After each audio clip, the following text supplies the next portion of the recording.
1998 में पाकिस्तान के foreign minister और इंडिया के फॉरेन मिनिस्टर ये सब यूएन में मौजूद थे। तो पाकिस्तान ने एक मुद्दा उठाया जो शुरू से आजादी से उसका मुद्दा ही है कि कश्मीर हमारा है।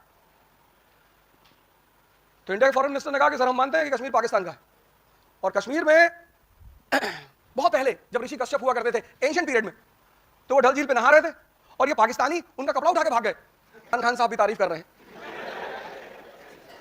और ये बड़ी डेवलपमेंट है हमारी। मतलब इससे अच्छा, इफ आई आस्क यू कि what are the two important economic pillars of modern world, आज का जो मॉडर्न वर्ल्ड है उसके दो इंपॉर्टेंट इकोनॉमिक पिलर्स कौन कौन से हैं? अब आप में से बहुत सारे लोग फ्यूचर में आईएएस की तैयारी करेंगे या कर रहे होंगे, हो सकता है 5 जून की परीक्षा एग्जाम भी दे रहे हो। इस एग्जामिनेशन की साइंस और ह्यूमैनिटीज दो स्ट्रीम है। तो साइंस जो स्ट्रीम है उसका कोर ऑब्जेक्टिव है डेवलपमेंट, और ह्यूमैनिटीज का कोर ऑब्जेक्टिव है एम्पावरमेंट।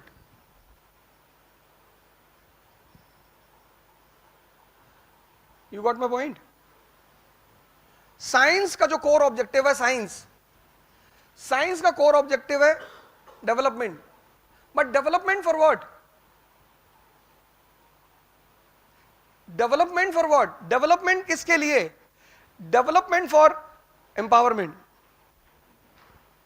और जहां भी टेक्नोलॉजी, आज पूरी दुनिया को हम दो पार्ट में डिवाइड कर सकते हैं। एक पार्ट जो साइंस एंड टेक्नोलॉजी को सबसे ज्यादा प्रायोरिटी देते हैं, अकॉर्डिंग अलोंग साइड, मतलब साथ में ह्यूमैनिटीज के साथ, they are very powerful countries.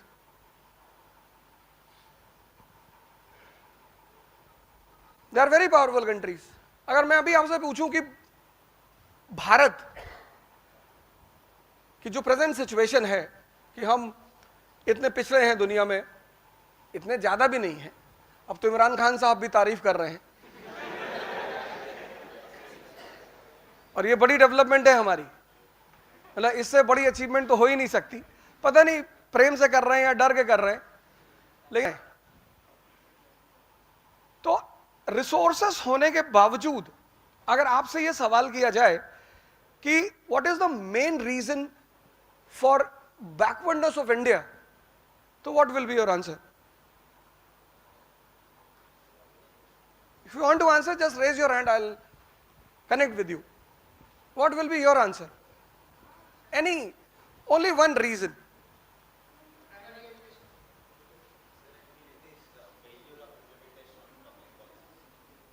नहीं, ये तो हम एग्जाम में लिखने के लिए पढ़ते रहते हैं।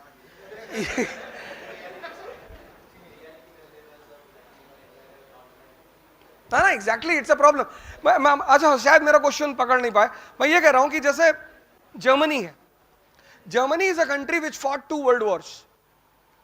Germany got destroyed in 1918. Germany got devastated in 1945. The country which started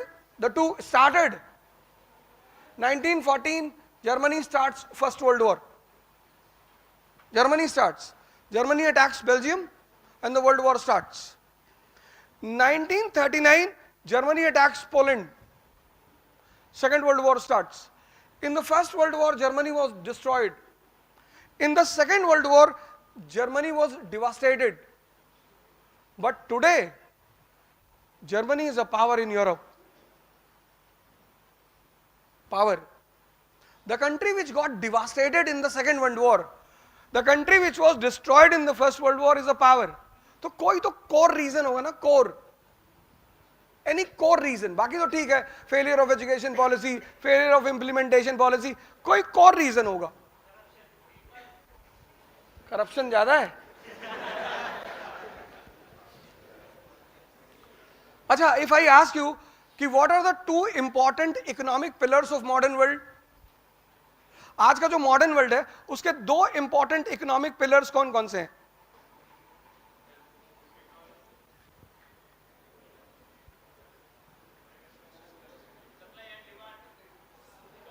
supply and demand तो यार प्री मॉडर्न वर्ल्ड में भी था। और सप्लाई किसकी? Modern world, modern. The 2 pillars of development in modern world,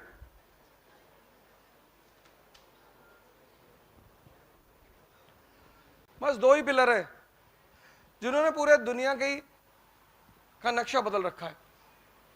पहला पिलर है capitalism,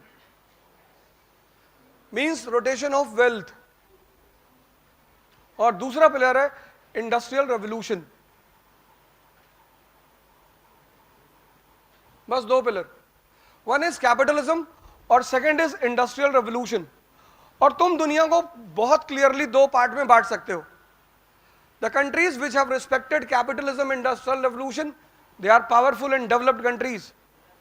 United States of America, Germany, Britain, France, अब तो खैर एशियन कंट्रीज भी उसमें जा रही हैं, but the second type of countries who have neglected both of them. तो ये जो दोनों पिलर हैं, अगर आप इनकी भारत में स्थिति देखो, capitalism is rotation of wealth, कौन रोटेट करेगा? Banks. Who will rotate the money? Banks. तो किसी भी कंट्री की बैंकिंग सिस्टम और इंडस्ट्रियल सेक्टर अगर मजबूत होगा तो वो कंट्री इकोनॉमिकली और सोशली बहुत मजबूत होगी। आज अफगानिस्तान में वुमन की इतनी बुरी कंडीशन है, पर यूएस में उसका जस्ट रिवर्स है। उसकी एक सिंपल वजह है कि यूएस की जो वुमन है वो इकोनॉमिकली इंडिपेंडेंट है।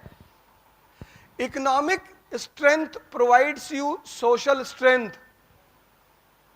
तो जो सबसे पहली रिक्वायरमेंट है इस एग्जामिनेशन की, वो है a very sound wisdom. Knowledge तो आप लेकर आए, आपने आईटी क्वालिफाई किया, मतलब आप नॉलेजेबल हैं, आप पढ़ने लिखने वाले लोग हैं। तीन चीज पे तो आपसे बात ही नहीं करनी। पहली जो तीन बेसिक एलिजिबिलिटी है यूपीएससी प्रिपरेशन की, उस पे तो आपसे कोई बात ही नहीं करनी। Sitting hour, thinking and studying, वो आपके पास है ही, नहीं तो आप इस कैंपस में नहीं आते। उन तीन चीजों पे आपसे बात ही नहीं करनी। लेकिन जो पहली रिक्वायरमेंट है, जो किसी किताब से नहीं मिलती, किसी कॉलेज से नहीं मिलती, किसी यूनिवर्सिटी से नहीं मिलती। 1998 में पाकिस्तान के फॉरेन मिनिस्टर और इंडिया के फॉरेन मिनिस्टर ये सब यूएन में मौजूद थे। तो पाकिस्तान ने एक मुद्दा उठाया जो शुरू से आजादी से उसका मुद्दा ही है कि कश्मीर हमारा है। तो इंडिया के फॉरेन मिनिस्टर ने कहा कि सर हम मानते हैं कि कश्मीर पाकिस्तान का है, और कश्मीर में बहुत पहले जब ऋषि कश्यप हुआ करते थे एंशिएंट पीरियड में, तो वो डल झील पे नहा रहे थे और ये पाकिस्तानी उनका कपड़ा उठा के भाग गए।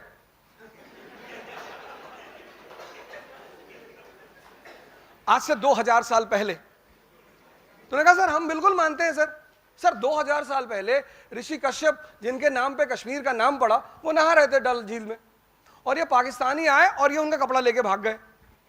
तो पाकिस्तान के फॉरेन मिनिस्टर ने कहा कि आपका दिमाग खराब है, 2000 साल पहले तो पाकिस्तान था ही नहीं।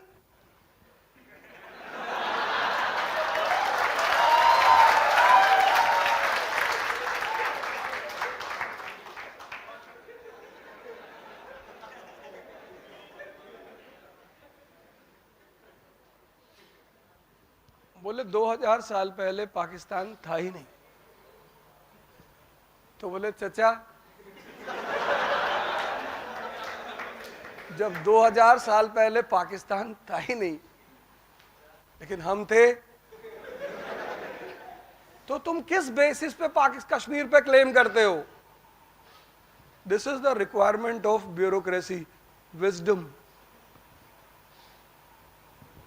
ये किसी कॉलेज में नहीं मिलती, नहीं तो सारे अमीर लोग अपने बच्चों को दे देते। अगर चार चीजें बाजार में मिलती तो अमीर हमेशा अमीर रहता और गरीब हमेशा गरीब रहता।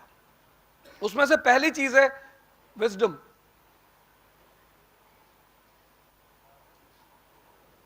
दूसरी चीज है डेयरनेस, अंबेडकर जैसी डेयरनेस कि हम तो पढ़ेंगे, कोई कुछ भी करे, हॉल में बैठने दे ना बैठने दे फिर भी पढ़ेंगे। तीसरी चीज है कॉन्फिडेंस मिसबाहुल हक जैसा नहीं,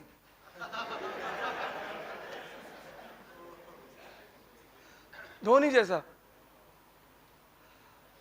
कॉन्फिडेंस। और चौथी चीज है एंथुसियाज्म। ये चार चीजें हैं, और अगर ये चार चीजें आपके पास हैं, और जिनके पास एक भी रही उसकी कोई ना कोई पोजीशन दुनिया में जरूर रही, और जिसके पास चारों रही उन्होंने तो उंगली उठाई और आसमान। जिनके पास चार, और ये चार चीजें ना तो किसी स्कूल में मिलती हैं, ना किसी कॉलेज में मिलती हैं, ना किसी यूनिवर्सिटी में मिलती हैं, और ना किसी मॉल में मिलती हैं। अगर ये चार मिल रही होती तो अमीर हमेशा अमीर होते और गरीब हमेशा गरीब होते, क्योंकि अमीर इसको मोनोपोलाइज कर लेता। तो पहली रिक्वायरमेंट, जो पहली चीज और विजडम डेवलप करने का सबसे आसान तरीका, सबसे आसान, सिर्फ नहीं आसान, सबसे आसान तरीका है एजुकेशन।